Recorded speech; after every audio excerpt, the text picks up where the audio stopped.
Breaking చూస్తున్నాము. మోసాలంటే ఇలా కూడా చేయొచ్చని ఒక ప్రబుద్ధుడు నిరూపించాడు. దేవుని పేరుతో ప్రముఖుల దగ్గరే డబ్బులు వసూలు చేసి కంగు తినిపించాడు. పల్నాడు జిల్లాలో పలువురి ప్రముఖుల దగ్గర ₹1,00,000 వసూలు చేసి టోక్రా ఇచ్చాడు. టీటీడీ వస్త్ర దర్శనం పేరుతో మోసాలకు పాల్పడ్డాడు. ఏపీ గవర్నర్ స్పెషల్ సెక్రటరీగా పరిచయం చేసుకుని రాజేష్ అనే వ్యక్తి మోసాలు చేశాడు. డబ్బులు పోగొట్టుకున్న కొందరు ప్రస్తుతం లబోదిబోం అంటూ ఉన్నారు. గత ఏడాది అక్టోబర్లో పలువురు ప్రముఖులు వ్యక్తికి డబ్బులు ముట్టజెప్పారు. అప్పటి నుంచి కూడా ఇప్పటి వరకు కనిపించకుండా పోయాడు రాజేష్ అనే వ్యక్తి. మేము పోయిన సంవత్సరం అక్టోబర్ 10వ తారీఖున టీటీటీ రాజేష్ అనే అతను వేరే మిత్రుల ద్వారా పరిచయం కావడం జరిగిందండి. ఆయనను టీటీటీలో ఉన్న సేవలు ఏదన్నా కూడా నేను ఇప్పించగలను, నేను గవర్నర్ కోటాలు ఇప్పిస్తాను అని చెప్పడం జరిగిందండి. మేము వస్త్రం అడిగామండి. ఆ వస్త్రంది చాలా అరుదైన విషయం అండి. అది ఆ వస్త్రం అనేది చాలా ప్రముఖంగా చాలా అందరికి అందుబాటులో ఉండదు. అలాంటి వస్త్ర దర్శనం మనకు కల్పిస్తున్నాడు కాబట్టి అని మేము ఆశపడటం జరిగిందండి. ఆ వస్త్రం నిమిత్తమే అతను ₹50,000 అడిగాడండి. మేము దానికి ఫోన్పే ద్వారా అతనికి ₹50,000 పంపించడం జరిగింది. ఆ తర్వాత నుంచి సరైన రెస్పాన్స్ లేదండి. దర్శనం నిమిత్తం అడుగుతుంటే వస్త్రం ఆ సేవ నిమిత్తం అడుగుతుంటే కూడా ఎటువంటి రెస్పాన్స్ లేదండి. మేము మరలా కూడా ఫోన్లు చాలాసార్లు చేయటం జరిగింది. ఆ ఫోన్లు రెస్పాన్స్ 15 రోజులకి 20 రోజులకు ఒకసారి మెసేజ్ పెడుతూ ఉంటాడండి. ఆ తర్వాత ఎలాంటి రెస్పాన్స్ లేదండి. మా డబ్బులు మాకు ఇవ్వమంటాం, ఎనికి ఇవ్వండి అని చెప్పేసి మేము అడగటం కూడా జరిగిందండి. కానీ అతని ఇంతవరకు మా డబ్బులు కూడా మాకు రిటర్న్ ఇవ్వటం జరగలేదండి. దీని మీద గవర్నమెంట్ వారు కానీ వీళ్ళు కానీ కొంచెం చర్య తీసుకొని డిపార్ట్మెంట్ వాళ్ళు కానీ మా అమౌంట్ మాకు రిటర్న్ ఇవ్వాల్సింది కోరుతున్నామండి. మేము నలుగురు మిత్రులను కలిసి దీనికి ఇచ్చామండి. సుమారుగా ₹4,00,000 మేము వాళ్ళకి ఫోన్పే ద్వారా పంపించడం జరిగిందండి. ఆ అమౌంట్ దానికి సంబంధించిన కూడా ప్రూఫ్లు కూడా మా దగ్గర ఉన్నాయండి. మేము తప్పనిసరిగా మా అమౌంట్ ఇస్తే మేము మీకు సహకరించి గవర్నమెంట్ వారికి కానీ పోలీస్ డిపార్ట్మెంట్ వారికి కానీ ఈ ఇన్ఫర్మేషన్ అంతా కూడా మేము ఇవ్వగలవాళ్ళమండి.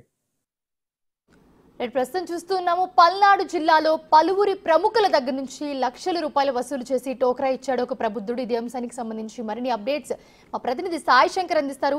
సాయి శంకర్, ప్రస్తుతం చూస్తున్నాము టీటీడీ స్పెషల్ దర్శనాలకు కానివచ్చు కానీ వస్త్రం పేరుతో కానీ మోసాలకి పాల్పడ్డట్టుగా తెలుస్తుంది. ఎవరు ఆ వ్యక్తి? మీ దగ్గర ఉన్న డీటెయిల్స్ ఏంటి?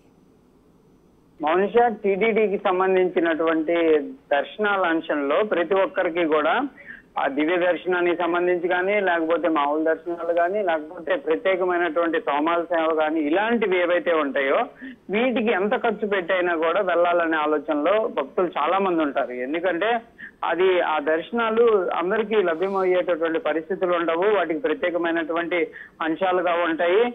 కాబట్టి డబ్బులు ఖర్చు పెట్టి అయినా కొంత దర్శనాలు చేసుకుందాం అనే విధంగా కూడా భక్తులు ఆశగా ఎదురు చూస్తున్న పరిస్థితులు ఉంటాయి.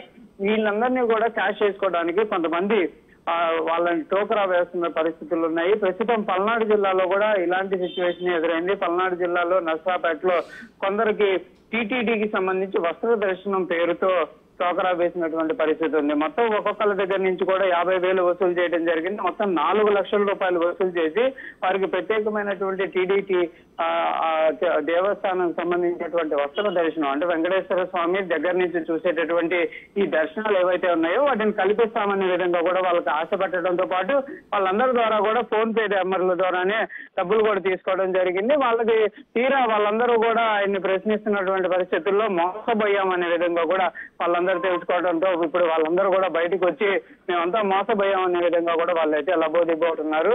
ఈ గత ఏడాది అక్టోబర్ లో కూడా వాళ్ళైతే డబ్బులు ఇచ్చినట్లు కూడా చెప్తున్నారు. రాజేష్ అనేటటువంటి వ్యక్తి ఇతను ఏపీకి సంబంధించి గవర్నర్ స్పెషల్ సెక్రటరీగా పరిచయం చేసుకున్నారు. గవర్నర్ కోటాలో మీకు ఆ దర్శనాలు లభిస్తాయి, నేను ప్రత్యేకంగా ప్రతి ఒక్కరికి కూడా దానికి సంబంధించి లెటర్లు కూడా ఇప్పిస్తాననే విధంగా కూడా వాళ్ళందరూ కూడా చెప్పినట్లు కూడా తెలుస్తుంది. ఏదైనప్పటికీ మాత్రం ఈ టీటీడీకి సంబంధించినటువంటి ఈ దర్శనాల అంశంలో ప్రతి ఒక్కళ్ళు కూడా అలర్ట్ గా ఉండాలనే విధంగా ఇప్పటికే అనేక సార్లు టీటీడీ అధికారులు చెప్తున్నారు, మీడియా చెప్తున్నప్పటికీ కూడా చాలా మంది మోసపోతున్నటువంటి పరిస్థితులు అయితే స్పష్టంగా కనిపిస్తున్నాయి.